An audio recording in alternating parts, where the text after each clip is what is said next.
Bien, vamos a ver ahora la siguiente etapa del desarrollo, que es la gastrulación, que en un embrión humano va a ser aproximadamente del día 14 al día 18, aunque vamos a ver que en la parte más caudal del embrión, en la parte posterior, sigue algunos días más, porque acá hay una cuestión que es muy importante, y es que siempre el desarrollo va más adelantado en craneal que en caudal. Esto es una regla general, con alguna muy escasa excepción, que se da. Entonces, en la gastrulación, el nombre de gastrulación viene del término que tiene que ver con gástrula, que es el estadio en que aparece la estructura primitiva que luego formará el aparato digestivo. Piensa en gástrula, ¿a qué le suena? Gastro, estómago. En realidad, lo fundamental de la gastrulación no es eso, sino que, por un lado, se terminan de definir los ejes corporales y por otro lado se forman las tres hojas embrionarias.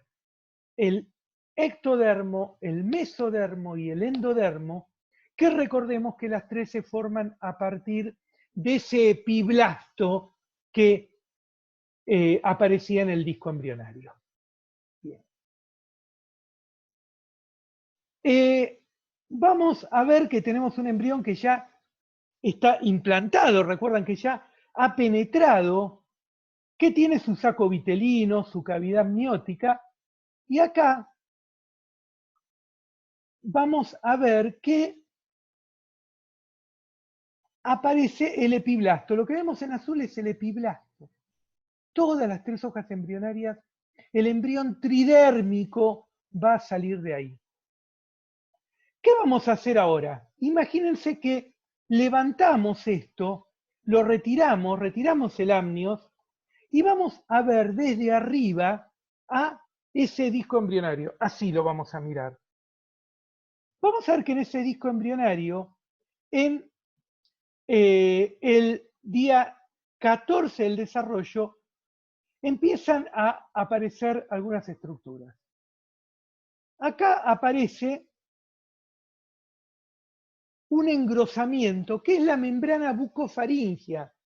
Luego esa membrana bucofaringea se va a abrir para formar la cavidad bucal.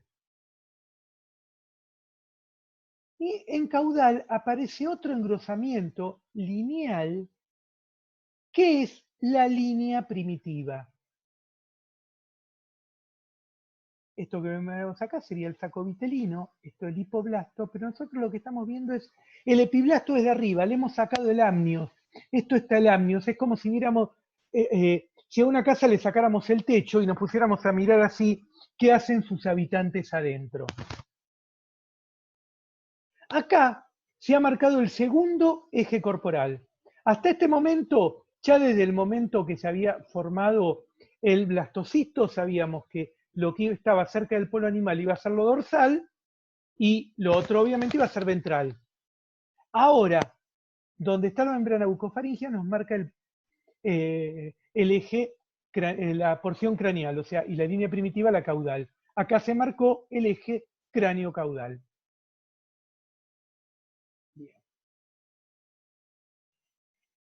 Esta línea primitiva, estamos en el día 15, presenta un engrosamiento que es el nodo de Jensen o nodo embrionario, que está rodeado por una gran invaginación, que es lo que se llama la fosita primitiva.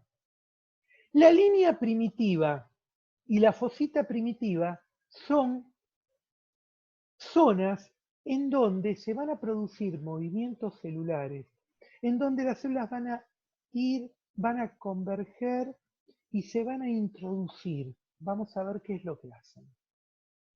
Fíjense esta imagen.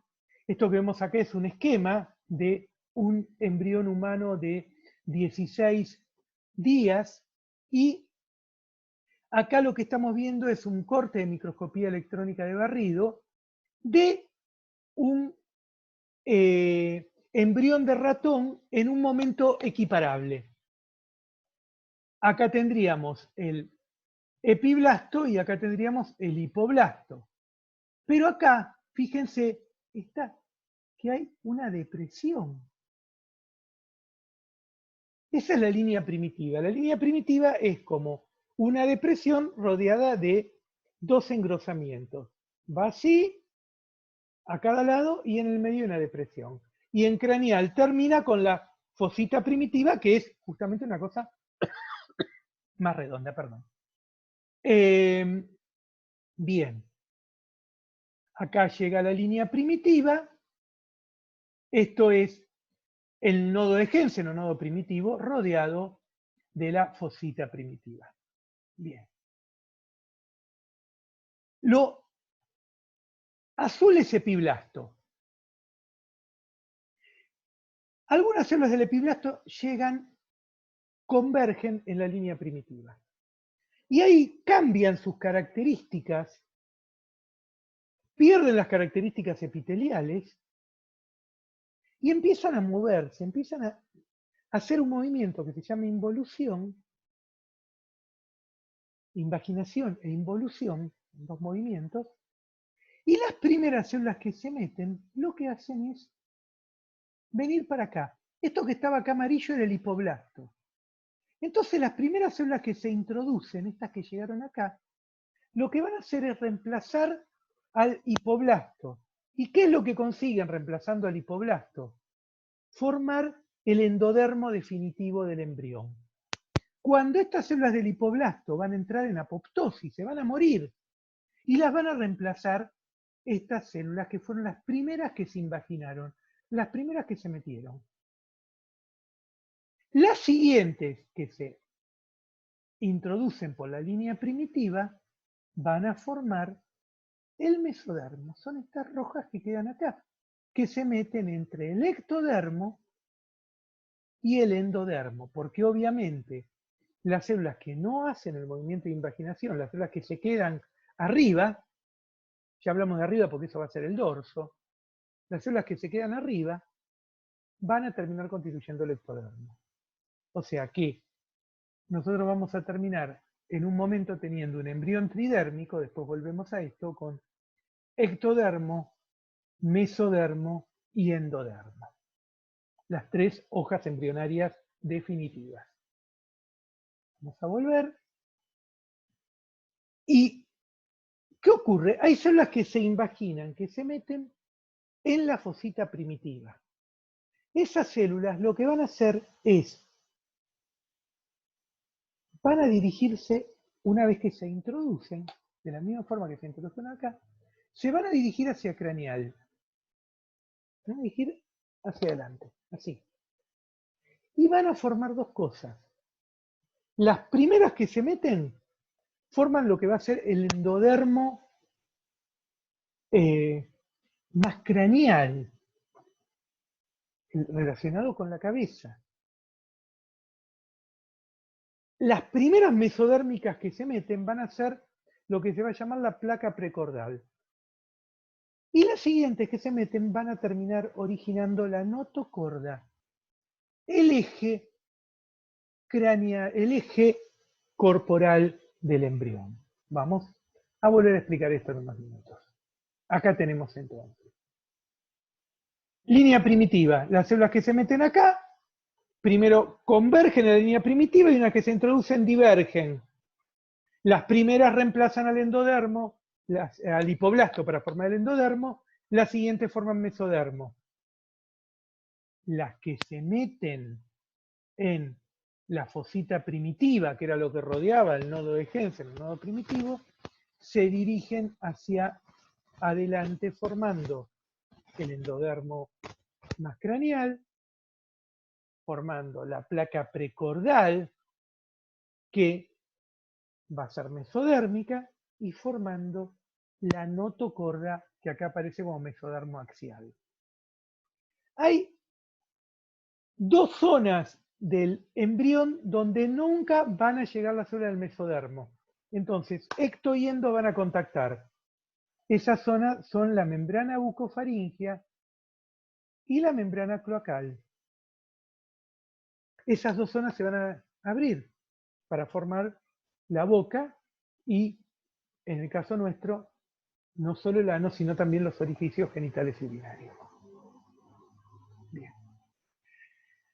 La notocorda la tenemos aquí al principio. Fíjense que está unido al endodermo, luego se separa y forma, estos son cortes transversales en diferentes momentos. Esto estamos en un día 17 aproximadamente, esto es un día 18 aproximadamente. Fíjense acá la formación de la notocorda. Entonces acá, en este momento, al final de la gastrulación, vamos a tener las tres hojas embrionarias. Ectodermo, que la vemos azul, y eso por convención va a ser siempre igual. Mesodermo, que la vemos rojo, y endodermo, que lo vemos amarillo, o a veces verde según el texto. Pero eso es convención, siempre lo van a ver así. El ectodermo va a originar la epidermis, es decir, la capa más superficial de la piel, va a originar el sistema nervioso íntegro, va a originar las estructuras anexas a la epidermis, por ejemplo, las glándulas sudoríparas, sebáceas, los pelos, las uñas, si fuéramos aves, las plumas, y va a originar todos los tejidos conjuntivos, inclusive óseo y cartilaginoso, de la cara. O sea, los huesos y cartílagos de la cara son derivados de un componente ectodérmico que es la cresta neural, que luego veremos. El resto de los tejidos óseos y cartilaginosos, el resto de nuestros huesos, es de origen mesodérmico. Lo mismo que los músculos, lo mismo que la dermis, la capa más profunda de la piel, excepto en la cara y cuello, donde ya dijimos que derivaba del ectodermo. También la mayor parte de los órganos genitales y urinarios son mesodérmicos, la glándula suprarrenal es mesodérmica, y los tejidos conectivos de las vísceras son mesodérmicos, y el epitelio de los aparatos respiratorios, los sistemas respiratorios y digestivo, son de origen endodérmico. El corazón y el sistema circulatorio también son mesodérmicos. Bien. En la gastrulación se van a expresar una serie de moléculas por primera vez. Y una cosa muy interesante, obviamente todos estos detalles no me interesa que los aprendan, todas estas moléculas. Lo que quiero que vean en esta imagen es que en el nodo de Hensen que aparece acá, las células tienen cilias. ¿Se acuerdan las cilias que sirven para barrer? Y hace muchos años se conocía una enfermedad muy rara donde las personas que la padecían, era una enfermedad de base familiar, o sea que tenía un componente genético claro, las personas que la padecían tenían infertilidad, problemas respiratorios crónicos, y la mitad tenía lo que se llama situs inversus. ¿Qué significa el situs inversus? Los órganos al revés. Por ejemplo, el corazón del lado derecho en vez del lado izquierdo. Eso es absolutamente compatible con la vida. Conozco un caso de una persona de 60 años que se lo diagnosticaron de casualidad una radiografía. Hasta ese momento no lo sabía. Ahora, ¿por qué? Bueno, posteriormente se vio que esas personas no tenían la proteína que hace mover a las cilias y flagelos. Entonces, eran infértiles porque en el varón el espermatozoide no tenía movimiento. En la mujer, la trompa uterina no tenía movimientos porque las células tienen cilias que permiten que las gametas se aproximen. Por otro lado, nosotros tenemos cilias en el aparato respiratorio que tiene una función defensiva que barren partículas pegadas al moco. ¿Y por qué el situs inverso en la mitad de los casos? Porque las células del nodo de Hensen tienen cilias que barren siempre para el mismo lado, que barren siempre para el lado izquierdo. Y ciertas sustancias, entonces, como nodal que aparece acá, van a ir hacia el lado izquierdo. Esto genera en el lado izquierdo que se expresen algunos genes que no se expresan en el lado derecho y viceversa. Acá aparecen qué genes se expresan en el lado izquierdo, qué genes se expresan en el lado derecho. Obviamente no nos interesa hacer los nombres. Lo que nos interesa es marcar que en este momento, en una gastrulación avanzada, es cuando se establece el eje izquierdo-derecho, el último de los ejes corporales que nos faltaba. Fíjense que el eje izquierdo-derecho es una variante de nuestra simetría bilateral. Nosotros originalmente somos organismos de simetría bilateral, pero luego durante la evolución fuimos modificando y haciendo que esa simetría no fuera tan estricta y que internamente tuviéramos los órganos ubicados de manera diferente. Bueno, eso ocurre en este momento. Bien. Y acá esta microscopía electrónica de barrido corresponde a el equivalente a un embrión humano de 17 días, es un ratón, ectodermo, mesodermo y endodermo, el embrión tridérmico. En este momento aproximadamente se empiezan a formar vasos sanguíneos, que dijimos que se forman en el mesodermo extraembrionario del saco vitelino.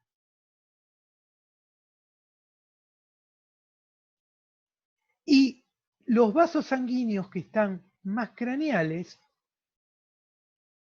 van a empezar a formar una serie de estructuras que en definitiva van a terminar formando el corazón. Que en un principio, fíjense que esto sería la parte más craneal, es como que en un principio el corazón lo tenemos acá. Luego cuando el embrión se va plegando, se va poniendo en la posición original, o mejor dicho, en la posición definitiva. Esto es importante porque el corazón tiene que empezar a funcionar muy rápido.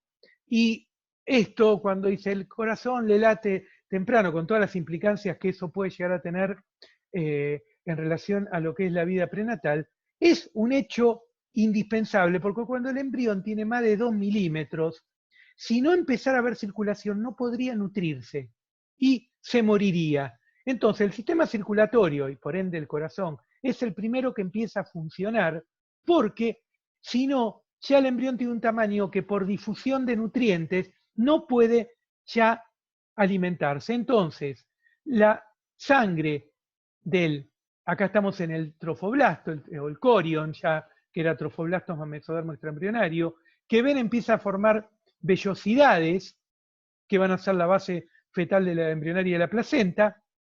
Acá se captan los nutrientes y por estos vasos van a ir viajando y distribuyéndose por todo el organismo, y para eso necesita una bomba impulsora que es el corazón. Acá vemos cómo se ha formado ese corazón primitivo y cómo se inicia la circulación embrionaria, que es como la pulmonar, es al revés. Las arterias llevan la sangre con desechos y con dióxido de carbono, y las venas traen la sangre oxigenada. Y acá vemos la aparición, saliendo del saco vitelino, ubiquémonos un poquito, esto es corion, con la zona de corion velloso, las vellosidades que van a formar la parte fetal de la placenta. Esto es cavidad amniótica, esto es el embrión, esto es el embrión. Esto que está acá es el saco vitelino, y esto que está acá es el alantoides. El alantoides humano es muy pequeño, prácticamente no llega a tener luz, en otras especies es muy grande. En el humano es muy chiquito, es como un cordoncito, pero es el que le va a llevar al corion los vasos que van a ser los vasos placentarios. El corion no forma vasos. Todos estos vasos que hay en el corion derivan del alantoides. Por eso decimos que nuestra placenta es coriolantoidea, porque el componente embrionario y luego fetal es el corion ayudado por el alantoides, porque si no estuviera el alantoides, todos estos vasos no existirían. Bien, bueno, segundo bloque terminado, un embrión que ya ha terminado su gastrulación y que en forma simultánea ya está empezando la neurulación, pero eso va a ser el tema del siguiente bloque.